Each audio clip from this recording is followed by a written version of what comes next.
Video lecture में हम civilisation के बारे में डिस्कशन करने वाले हैं। तो हमारी फर्स्ट सिविलाइजेशन है वो है कालीबंगा सिविलाइजेशन। ये वैसे आईवीसी का पार्ट ही है। इसे इंडस वैली सिविलाइजेशन की थर्ड जो कैपिटल है वो माना जाता है। इसे इंडस वैली सिविलाइजेशन की थर्ड कैपिटल किसने बताया था? दशरथ शर्मा ने। कालीबंगा सभ्यता है वो घग्गर नदी या फिर सरस्वती नदी या फिर द्वेषवती नदी, मृत नदी और नट नदी, इनमें से कोई भी नदी का नाम ले लो, उनके बैंक पर मानी जाती है। तो ये जो कालीबंगा सिविलाइजेशन है वो करंट में हनुमानगढ़ जो हमारा डिस्ट्रिक्ट है राजस्थान का, उसमें आती है। लुईस पी तेसीतोरी ने बीकानेर संग्रहालय दिया था, जिसमें कालीबंगा जो ये लुईस पी तेसीतोरी है ना, कालीबंगा सभ्यता के बारे में सबसे पहले जानकारी इन्होंने ही दी थी। इस सभ्यता के खोजकर्ता कौन है? जो हमारी कालीबंगा सभ्यता है उसका सर्वप्रथम डिस्कवरी किसने की थी? इसको सबसे पहले डिस्कवर किया था अमलानंद घोष ने 1952 में। ओके, इसके बाद में 1961 से लेके 69 में ब्रिजवासी लाल और बालकृष्ण थापर जो थे, बीके थापर एंड बीवी लाल थे ना, उन्होंने कालीबंगा सभ्यता को है ना विस्तृत खोजा था। ठीक है, कार्बन डेटिंग के अकॉर्डिंग इसका टेन्वर देखें तो 2350 बीसी से लेकर 1750 बीसी तक का टाइम पीरियड था हमारी जो कालीबंगा सिविलाइजेशन है उसका। कालीबंगा बेसिकली एक सिंधी लैंग्वेज का एक वर्ड है जिसका मतलब होता है काले रंग की चूड़ियाँ। कालीबंगा सभ्यता है ये स्वतंत्र भारत के बाद में खोजा जाने वाला पहला पुरातात्विक स्थल था। मतलब फर्स्ट आर्कोलॉजिकल साइट कौन सी थी आफ्टर हमारे फ्रीडम के पूरे इंडिया में खोजी जाने वाली, वो कालीबंगा ही थी। ठीक है, कालीबंगा संग्रहालय 1985 से 86। कालीबंगा है वो प्राक हड़प्पाकालीन सभ्यता है और कांस्य युगीन सभ्यता भी है ये। ठीक है, कालीबंगा उसमें सड़कें समकोण पर काटती है। जब सड़कें समकोण पर काटती है तो इस जो टेक्निक को हम क्या बोलते हैं? ऑक्सफोर्ड टेक्निक या जाल पद्धति या ग्रीक पद्धति या चेम्सफोर्ड पद्धति कहते हैं। ठीक है, और जो कालीबंगा सिविलाइजेशन है इनिशियल स्टेज में हमें जो ब्रिक्स मिली हैं वो कच्ची थी और उसके बाद में हमें पकी हुई ईंटें भी मिली हैं। जो हमें जो ब्रिक्स मिली है उसका साइज़ था 30x15x7.5। ओके, जो भवन या मकान मिले हैं उनमें दरवाजे पीछे की ओर खुलते हैं। जो नालियाँ मिली हैं वो लकड़ी की बनी हुई थी और इस सभ्यता को दिनहीन सभ्यता भी कहते हैं। यहाँ विश्व के प्राचीनतम जुते हुए खेत के प्रमाण मिले हैं। कालीबंगा सभ्यता से एक साथ 2 फसल बोने के प्रमाण मिले हैं, जौ और गेहूँ। ठीक है, और जो अग्नि वेदिकाएँ मिली हैं, मतलब यहाँ से यज्ञ कुंड मिले हैं, जिससे पता चलता है इस टाइम पर बलि प्रथा थी वो विद्यमान थी। यहाँ के जो लोग थे वो कुत्ता पालते थे, उसे अपना प्रिय जानवर मानते थे और जो कैमल थे उससे भी परिचित थे। ये जो सभ्यता थी कालीबंगा सभ्यता बेसिकली एक सिविलाइज्ड अर्बन सिविलाइजेशन था, मतलब नगरीय सभ्यता थी। विश्व में प्राचीनतम नगरों में से एक है जो कालीबंगा है वो। ओके, यहाँ से मूर्ति देवी पूजा या देवता पूजन के प्रमाण नहीं मिले हैं। यहाँ पर जो हमारे मरने का बाद में जो काम होता है, समाधि प्रथा जो होती है, उसमें बहुत सारे अलग अलग तरह से हमें मिले हैं। जो दक्षिण दिशा में तो पैर और उत्तर दिशा में सर रखकर शव को दफनाया जाता था, मतलब अंडाकार समाधि बना दी जाती थी, या फिर व्यक्ति को समेट कर दफना दिया जाता था, या कुछ टाइम पर तो क्या करते थे व्यक्ति के साथ साथ आभूषण भी डाल दिए जाते थे, मतलब ये पुनर्जन्म में विश्वास करते थे। और कुछ लोग डॉगी है उसको साथ में दफना देते थे जब कोई शव को दफनाते थे। और स्वस्तिक चिन्ह है उसके भी प्रमाण मिले हैं यहाँ से। जो कालीबंगा सिविलाइजेशन था उसके कंटेम्प्ररी था मेसोपोटामिया सिविलाइजेशन। ओके, जो कालीबंगा सभ्यता है वहाँ से एक स्कैल्प मिला है, उस पर 6 हॉल्स है। इससे पता चलता है उस टाइम भी सर्जरी होती थी। मतलब जो ओल्डेस्ट एविडेंस देख सकते हैं हम शल्य चिकित्सा के। ओल्डेस्ट एविडेंस है जो शल्य चिकित्सा के हैं वो हमें कालीबंगा से मिलते हैं, जब 6 छेद वाला स्कैल्प मिलता है।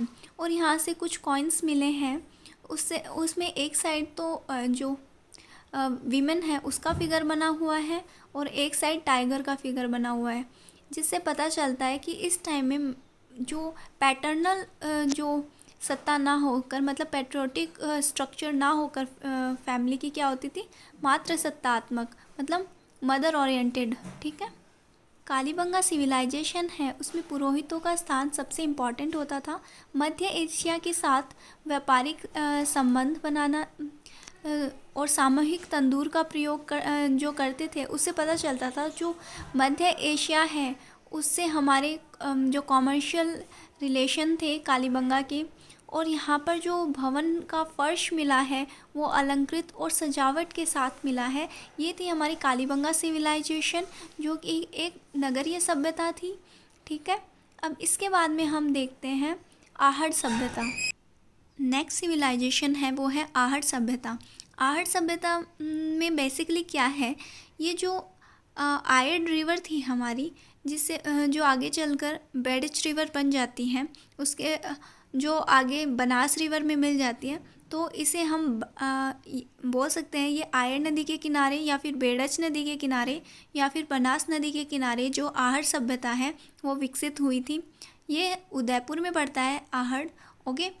इसे ताम्रकालीन सभ्यता के अवशेष मिलते हैं और लौहयुगीन सभ्यता के अवशेष भी इस सिविलाइजेशन से मिलते हैं। इसके पुराने नाम देखें तो आघाट दुर्ग, ताम्रवती नगरी और आघाटपुर था। ठीक है। इसके पुराने नाम देखें तो आघाट दुर्ग, ताम्रवती नगरी, आघाटपुर, आहड़ संस्कृति या फिर बनास संस्कृति। और इसे मृतकों के टीलों के नाम से भी जाना जाता है। कौन सी सभ्यता है जो मृतकों के टीलों के नाम से जानी जाती है, वो आहड़ है। और महासतियों के टीलों के नाम से जाने वाली सभ्यता कौन सी है? महासतियों के टीलों के नाम से जाने वाली सभ्यता है वो बागोर सभ्यता है, जो कि भीलवाड़ा में है। तो मृतकों के टीलों के नाम से कौन सी सभ्यता जानी जाती है? आहड़ सभ्यता। जो आहड़ सभ्यता है उसके उत्खनन का श्रेय दिया जाता है पंडित अक्षकृति व्यास को, जिन्होंने 1952 में सर्वप्रथम इसको खोजा और इसका उत्खनन किया। जो आर.सी. अग्रवाल थे, 1954 में इन्होंने धूलकोट का टीला खोजा था, जिसके नीचे ये बहुत सारा हमें मतलब व्यापक उत्खनन का श्रेय आर.सी. अग्रवाल को दे सकते हैं, क्योंकि उन्होंने धूलकोट का टीला खोज लिया था। इसके बाद में पी.सी. चक्रवर्ती और विजय कुमार थे। पी.सी. चक्रवर्ती और विजय कुमार तो स्टेट गवर्नमेंट की ओर से, और जो सेंट्रल गवर्नमेंट है उसकी ओर से धीरजलाल सांकलिया और वी.एन. मिश्रा ने मिलकर क्या किया, इन चारों ने 1961 टू 62 में जो ये आहड़ सभ्यता थी उसके ऊपर और रिसर्च की, व्यापक उत्खनन किया इसका। ठीक है। जो आहड़ सिविलाइजेशन है वो 3 स्तरों में मिलती है हमें। कितने स्टेजेस में मिलती है, कितने लेवल्स थे इसके? 3 थे। तो फर्स्ट लेयर में क्या थे? स्फटिक पत्थरों की अधीनता, मतलब बहुत ज़्यादा स्फटिक पत्थर मिलते हैं, जिस स्फटिक पत्थरों से बने हुए उपकरण मिलते हैं और टूल्स मिलते हैं। मतलब इक्विपमेंट किसके बने हुए थे? स्फटिक पत्थरों के। जो सेकंड स्टेज था उसमें क्या हुआ, जो लोहा, कांसा और तांबा, मतलब इन सब का यूज़ होने लगा। मतलब इस टाइम में मतलब बेस्ट स्टेज कौन सा था? दूसरा लेवल था तब। ठीक है। अब तृतीय स्तर में देखते हैं तो मृद भांड मिले हैं। ठीक है। जो आहड़ सभ्यता है उसमें जो हमें मकान मिले हैं वो कच्ची ईंटों से मिलकर बने हुए मिले हैं, और अधिकांश जो मकान है वो आयताकार है और सामूहिक भोजन व्यवस्था थी। जो आहड़ सभ्यता है उसमें सामूहिक भोजन व्यवस्था थी। एक मकान में हम 1 से अधिक चूल्हे मिले हैं। एक घर में 6 चूल्हे मिले हैं। एक चूल्हे पर मानव की हथेली के निशान मिले हैं। ओके। आहड़ सभ्यता है वहाँ से बिना हत्थे वाला जलपात्र मिला है। बिना हत्थे वाला जलपात्र मिलने से क्या पता चलता है? ईरान के साथ, जो ईरान या फिर बलूचिस्तान है, वहाँ से हमारे कॉमर्शियल ट्रेड थे, मतलब वहाँ से हमारे कुछ रिलेशन थे। गोरे और कोठे, मतलब यहाँ से गोरे कोठे मिले हैं। गोरे कोठे यहाँ पर क्या थे? अनाज संग्रह करने के लिए मृद भांड थे, उन्हें गोरे कोठे बोलते हैं, स्थानीय जो लोकल लैंग्वेज है वहाँ की, उस लैंग्वेज में। और यहाँ से 6 तांबे से निर्मित है ना यूनान की जो मुद्राएं मिली हैं और कुछ मोहरें मिली हैं। मतलब 3 तो मोहरे मिले हैं और 6 मुद्राएं मिली हैं तांबे से निर्मित यूनान की। उससे पता चलता है कि यूनान से अच्छे ट्रेड रिलेशन थे हमारे। ओके, इसके बाद में हम जो उद्योग की बात करें, इंडस्ट्रीज़ की बात करें उस टाइम में, उसमें तांबे का उद्योग है वो आहट सभ्यता में सबसे ज़्यादा था। और तांबे के अस्त्र शस्त्र मिले हैं, उपकरण मिले हैं, कुल्हाड़ियाँ मिली हैं। और जो आहट सभ्यता है वहाँ से तांबा गलाने की भट्टी भी मिली है। ओके, और काले और लाल रंग के मृदभांड मिले हैं यहाँ से। और तांबा गलाने की भट्टी कहाँ से प्राप्त हुई है? सुनारी सभ्यता, जो कि झुंझुनू से है। ठीक है, यहाँ पर बेल की आकृति के कुछ टेराकोटा पद्धति से निर्मित मूर्ति मिली है जिसे यहाँ पर बनाशियल बुल कहा जाता है। ओके, जो आहड़ में बेल की आकृति मिली है टेराकोटा टेक्निक से बनी हुई, उसे बनाशियल बुल कहते हैं। यहाँ के लोग शव को दफनाने पर उसके साथ कपड़े और आभूषण डाल देते थे और जो सर है वो उत्तर दिशा में और पैर दक्षिण दिशा में रखते थे। आहड़ के जो लोग थे वो कृषि से परिचित थे। गोपीनाथ शर्मा ने कहा है कि जो आहड़ के लोग थे वो एग्रीकल्चर से जानकारी रखते थे, चावल और ज्वार की फसलें उगाते थे। यहाँ के लोग रंगाई छपाई को भी जानते थे। यहाँ के लोग सिलाई से भी परिचित थे, पशुपालन भी कर लेते थे। और पानी सुखाने के लिए यहाँ के लोग एक साइंटिफिक मेथड यूज करते थे, वो था चक्रकूप पद्धति। और जो ये आहड़ जो सिविलाइजेशन है इसके 8 बार बसने और 8 बार उजड़ने के प्रमाण मिले हैं। ठीक है, जो मतलब ये धूलकोट टीला है इसे मृतकों का टीला भी कहते हैं क्योंकि यहाँ पर 8 बार बसने और 8 बार उजड़ने के प्रमाण मिले हैं। जो हमारी नेक्स्ट सिविलाइजेशन है वो है गणेश्वर सभ्यता। गणेश्वर सभ्यता नीम का थाना से मिलती है। ठीक है, नीम का थाना में गणेश्वर सभ्यता कहाँ है? नीम के थाना में थी, कांतली नदी के किनारे पर विकसित हुई। इसे ताम्र संचयी सभ्यता भी कहते हैं क्योंकि यहाँ पर बहुत अधिक मात्रा में तांबे के उपकरण मिले हैं।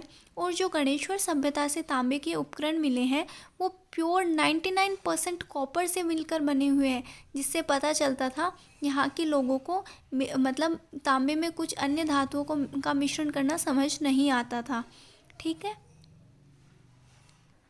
ताम्र संचयी सभ्यताओं में जो ये गणेश सभ्यता है वो सबसे ज़्यादा प्राचीन है और यहाँ पर इतने अधिक अमाउंट में तांबे के उपकरण भी मिले हैं। इससे पता चलता है कि ये जो ताम्र संचयी सभ्यता है मतलब गणेश्वर सभ्यता है ये सभी ताम्रकालीन सभ्यताओं की जननी थी। ठीक है, और इसको सबसे पहले 1977 में RC अग्रवाल ने खोजा था। और जो कार्बन डेटिंग है उसके अकॉर्डिंग इसकी एज 2800 BC है।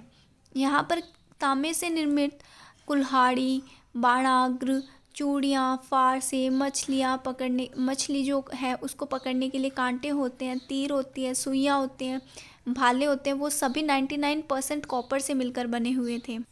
गणेश्वर सभ्यता की जो सबसे इम्पॉर्टेंट बात देखें तो यहाँ पर जो मकान बने हुए थे ना वो पत्थर से मिलकर बने हुए थे। यहाँ पर मकान बनाने के लिए ईंटों का प्रयोग नहीं हुआ है।